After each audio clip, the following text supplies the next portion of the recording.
আপনাদের প্রতি করে থাকি, অবশ্যই আপনারা ক্ষমা সুন্দর দৃষ্টিতে দেখবেন। আমি আশা করি যেদিনই নির্বাচন হয়, আজকে যেরকম বসছেন, নির্বাচনটা শুরু হলে নির্বাচনের দিন রেজাল্ট নিয়ে আপনারা ঘরে ফিরবেন ইনশাআল্লাহ।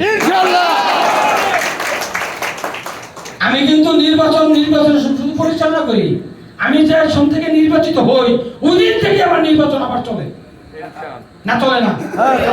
হ্যাঁ, আমার নির্বাচন চলে। অতএব আমি আপনাদের পাশে থাকবো, এই কথা বলি আপনাদের সকলের সুস্বাস্থ্য কামনা করি। আমি আমার কথা শেষ করছি। এখন লটারি আল্লাহ তাআলা কার ভাগ্যে রাখছে পবিত্র উমরা হজ পালনের, এটা নির্ধারিত হবে। এখানে এই দুইজন লোকে এই লটারি কাগজ উঠাবে। একজন তো চলে গেছে, সভাপতি সাহেব অসুস্থ, একজন নুরুল চাচা ওরা, হ্যাঁ, না না না না, এটা কেন